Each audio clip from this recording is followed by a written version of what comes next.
আসসালামু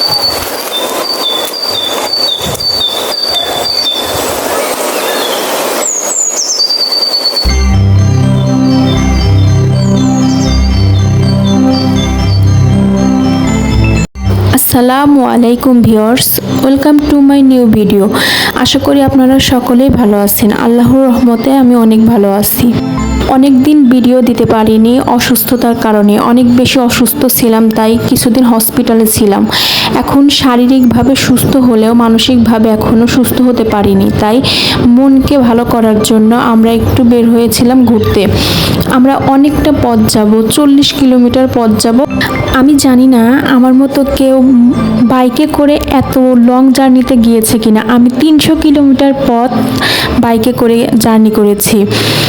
যদিও আমাদের একটা মেলায় যাওয়ার কথা ছিল, কিন্তু আমরা মেলাটা ছেড়ে 10 কিলোমিটার পথ অতিক্রম করে চলে যাই, কারণ যে মেলাতে আমরা যাচ্ছিলাম সেই জায়গায় আমরা কখনো যাই নাই, যে কারণে আমরা পথ ভুল করে 10 কিলোমিটার পথ পার করে চলে যাই। ওই গাছগুলো কিন্তু খুব সুন্দর, তাই না? আমরা সামনে একটা স্টিল ব্রিজ দেখতে পাই। এই স্টিল ব্রিজ পার হয়ে আমাদের যেতে হবে। স্টিল ব্রিজটা অনেক ভয়ানক ছিল, জায়গায় জায়গায় ভাঙা ছিল, মনে হচ্ছিল এখনই বোধহয় পড়ে যাব পানিতে।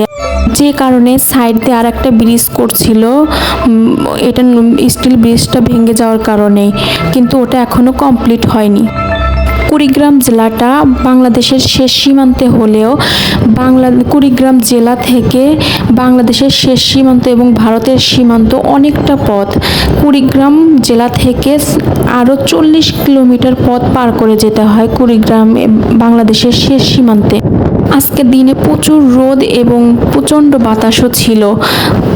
আকাশটা একদম পরিষ্কার পরিচ্ছন্ন চকচকে, এবং বর্ষাকাল হওয়ার কারণে চারপাশে নদী দিয়ে পানি দিয়ে ভরপুর ছিল।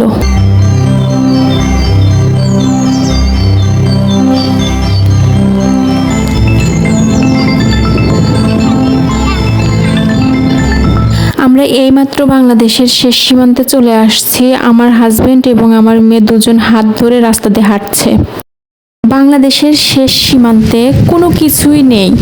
ভারতের কিছু পড়ে থাকা জমি, যেখানে ঘাস আগাছা জন্মে আছে, আর রাস্তার চারপাশে বন জঙ্গল দিয়ে ভরপুর।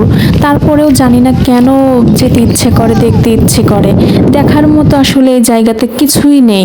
কোনো ভালো লাগা বা এমন কোনো জিনিস যেটা আশ্চর্যজনক, যেটা দেখলে আমরা কখনো দেখিনি, এমন কোনো জিনিসই নেই।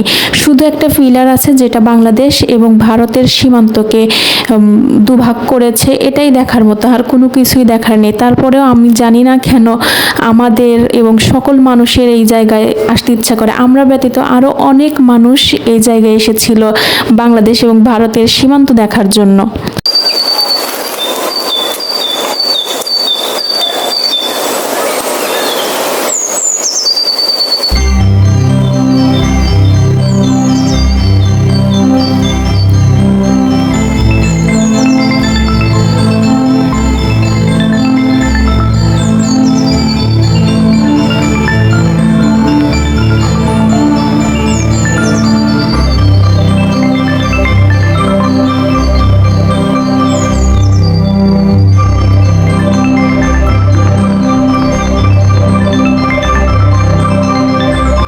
আমরা এখানে ভারতের মধ্যে দাঁড়িয়ে আছি, আর দূরে যে দেখা যাচ্ছে মানুষগুলো, ওটা হচ্ছে বাংলাদেশের সীমান্ত। যদি কোনো মানুষের কাছে পাসপোর্ট এবং ভিসা থাকে, তাহলে এই রোড দিয়ে সরাসরি ভারতে যেতে পারবে। এই রোডটা বাংলাদেশ এবং ভারতের সাথে একেবারে সরাসরি সংযুক্ত। ভারতের শেষ সীমান্ত দেখা শেষ। আমরা এখন এসেছি মেলায় ঘুরতে। যদিও মেলাটা হচ্ছে আমাদের বাসা থেকে 20 কিলোমিটার দূরে, আর ভারতের শেষ সীমান্ত হচ্ছে 40 কিলোমিটার দূরে। আমরা দিনের বেলায় এসেছিলাম। যেহেতু এটা বাণিজ্য মেলা, দিনে খোলা থাকে না, রাতের বেলা বসে। তার জন্য আমরা আগে ভারতের সীমান্ত থেকে ঘুরে এসে এখন মেলা ঘুরছি। বিকেলের দিকে মেলায় পৌঁছে গিয়েছি। বিকেলেই এসে দেখি যে প্রচণ্ড মানুষের ভিড় ছিল, কিন্তু আশেপাশে যে সাজানো ছিল বাতি দিয়ে, সেগুলো জ্বলছিল না। তো তো আমরা কিছু কেনাকাটা করি, এদিক ওদিক ঘোরাফেরা করি, কিন্তু আমি অসুস্থ থাকার কারণে আমরা হচ্ছে কোনো জায়গায় খেলিনি, আমরা কোনো রিস্ক নেই।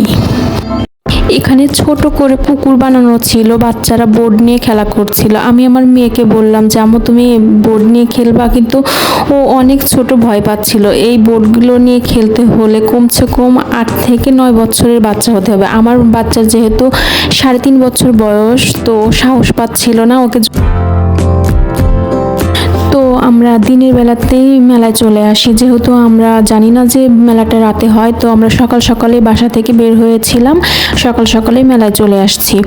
মেলায় এসে তো অনেক কিছুই দেখলাম, কিন্তু আমরা কোথাও উঠি নাই খেলার জন্য। নাগরদোলায় উঠতে চেয়েছিলাম, আমার হাজব্যান্ড বলল যে না তুমি অসুস্থ, তো ওঠার দরকার নেই। আমি একটা হিজাব নিয়েছি, আমার মেয়ের জন্য পুতুল, ওর জন্য সিলেট, এরকম কিছু খেলনা জিনিস নেওয়া হয়েছে, কিন্তু অনেক বেশি টায়ার্ড ছিলাম যে কারণে ভিডিও করা হয় নাই। বুঝতেই পারছেন আসলে সেই দুপুরে বের হয়েছি বাসা থেকে, সেখান থেকে 40 কিলোমিটার পথ পাড়ি দিয়ে গিয়েছিলাম হচ্ছে বাংলাদেশের শেষ সীমান্তে। সেখানে গিয়েছি, ঘুরে ঘুরে দেখেছি প্রচণ্ড রোদ ছিল, যদিও গাড়িতে থাকার কারণে বাতাসও ছিল, কিন্তু রোদের কারণে অনেক বেশি টায়ার্ড লাগছিল। আমরা এই দোকানে এভাবে ঘুরে ঘুরে দেখছিলাম। আমার হাজব্যান্ড বলছিল যে একদম শেষে কিনবো, আগে ঘুরে ঘুরে দেখি যে কোন দোকানে কি আছে। সেজন্য আমরা এই দোকান ঘুরছিলাম। তো আমার মেয়ে খুব কান্না করছিল, ওর একটা লেখার সিলেট পছন্দ হয়েছিল, তো ওর জন্য আগে আমরা সিলেটটাই নেই, দেন তারপরে আমরা হচ্ছে আমাদের প্রয়োজনীয় জিনিসগুলো কিনি।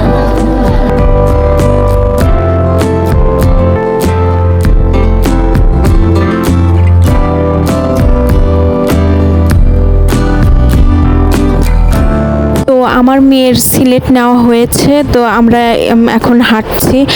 যেহেতু আমরা বিকেলের দিকে এসেছিলাম, 5টা-6টার দিকে হচ্ছে মেলায় ঢুকেছিলাম, প্রায় মাগরিবের আজানের সময় হয়ে গিয়েছে, রাত হয়ে আসছে। রাতের বেলার ভিউটা অনেক বেশি সুন্দর ছিল, যদিও আমরা অনেক রাত পর্যন্ত মেলায় থাকতে পারি নাই। আমরা মাগরিবের একটু পরপরই মেলা থেকে বের হয়ে চলে আসি। যেহেতু আমরা অনেক বেশি টায়ার্ড ছিলাম, তাই আর বেশিক্ষণ থাকি নাই, আমরা দ্রুত বাসায় ফিরে আসি।